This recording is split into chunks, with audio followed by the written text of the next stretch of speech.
100% pure rock. 107.7 The Bone. We're here at the Mayhem Fest with Rob Caggiano from Anthrax, and I think the first question I got to ask is, how's Charlie? What's going on with Jason Bittner? Charlie hurt his hand or his wrist, or I don't know what's going on with him, but yeah, Jason's out with us right now. He's helping us out. Hopefully Charlie will be back, you know. Is there a time frame on that? Not really. It's all kind of day to day. We don't really know. We're probably gonna reach out to him tonight or tomorrow and just see what the deal is. So last time you guys had an issue like this, it was also at the same time that Scott's wife was having a baby, right? You guys were out on tour with Testament and Death Angel, and they ended up kind of filling in. Can you tell me like kind of how that came about, how you kind of tapped them and what it was like?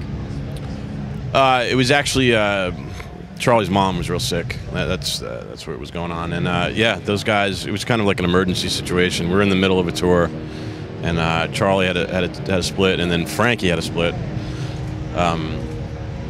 So yeah, we had Alex Skolnick and Eric from Testament. They definitely hooked us up, and you know, the Death Angel guys, you know, they just kind of they wanted to help us out, and they definitely, you know, stepped up to the plate and did us a huge favor, you know. I talked to all of them. They were really excited to get to play with Anthrax and to learn the songs and to play them. They loved it. We love those guys. So you guys are going back out on tour for round 3 with them, right? Yes. Yep. I know it doesn't come here, but the closest it comes, I think, is Sacramento for us. How long is that tour going to go? It's a short one. It's only a couple of weeks. The Sacramento show we were just talking about. I don't know if there's been some back and forth on that one. I'm not really sure what the deal is.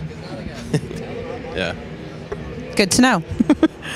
So Anthrax, in its current incarnation, you guys are planning on going on ad infinitum, I think? Or do you guys have like a game plan off in the future of like one more album, or what do you think? We're just so like in the middle of the touring cycle right now, so our heads are just, you know, touring mode. I don't think there's a set plan, you know, as far as what, you know, as far as like new material and a new record and all that stuff. It's just right now we're still just in worship music mode, and you know, we're kind of traveling all over the place, just taking this as far as we can take it. You know. Worship music was really well received. I don't know anybody that had anything bad to say about it. Everybody felt like it was like solid Anthrax. You guys really stoked for that? Was it? I mean, you weren't surprised, no? Oh, it's always great to hear something you worked really hard on is well received and people dig it. You know, it's a really good feeling. But you know, we definitely did work really hard on that record. It took a long time to complete, and it's a relief that it's finally finished and out in the stores, and it's a really good feeling. And the fact that people dig it it's like the cherry on the cake. But all you can really do is as an artist and a musician is, you know, work on something until you're happy and proud of it, and then at that point it's, you know, it's in the, you know, if it's meant to be that everyone digs it, it's cool, you know. So you guys are completely done with the singer shuffle? Yeah, I hope so. Nah, Joey's awesome, man. He's singing great, and you know, the vibe is great. He's killing it every night. So, were you in the band when Joey was in the band before? You joined after Joey had left the first time, right? Yes, yeah. So this is a whole new singer for you. Yeah, my first show with Joey was the very first Big Four show in Poland, and before that I didn't really know Joey too well. You know, we met a couple times here and there, but that was my first show with him, and you know, halfway through the first song, I remember all of us looking at each other, and you know, it was kind of like a magical moment. It just felt right, you know. How did it go? I mean, did you get to know him? Was there ever like a moment where you were like, okay, this is cool, this is my singer, I'm in a band with this guy now? Yeah, I mean, I guess it just all happened organically, you know.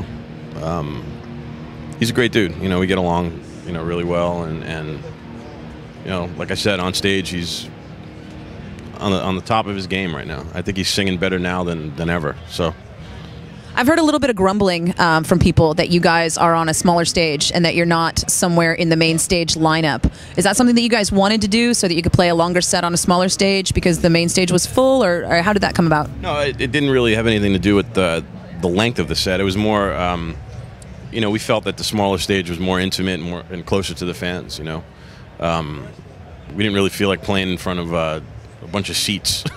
You know, it's more rowdy, the Jaeger stage, and it's a little more over the top, and there's definitely a lot of shoes flying around out there. Almost got hit with one today, but... How was it today? Did you get the traditional Bay Area circle pit? Yeah, the crowd was phenomenal. You know, it was really good. Beautiful day today, great weather. It was awesome. Today was great. Yesterday was great, and I think the whole tour is going to be a lot of fun. Which bands on the tour are you most looking forward to seeing on a regular basis? I feel like we see Slayer basically every night at this point. They're awesome every night. I saw a few songs of Slipknot last night, and they blew my mind. Their stage is pretty intense, so that was fun. I'm excited to see Motorhead. Haven't gotten to see them yet, just because it's been so hectic backstage. But the next show. And it's a quick turnaround from you guys to Motorhead, right? I mean, by the time you get off stage, get over here, get showered and whatever. Yeah. We had to eat dinner before they took the food away. How was the Big Four experience? It was big. It was good. It was really good. You know, it was a magical tour. You know, those shows were great. Metallica guys are awesome. They treated everyone really well, and it was just a really good, friendly vibe. You know, the show I was talking about earlier in Poland, James had this idea of just gathering everybody up and just having a little get together at this Italian restaurant out there, and like no friends were allowed, no wives were allowed, no girlfriends were allowed. It was just like band members only in this little tiny room, and I thought that was brilliant because everyone just bonded right off the bat, and it just kind of set the tone for the rest of the shows. And yeah, it was James had a great idea with that. It was cool. Worked out well. 100% pure rock. 107.7 The Bone.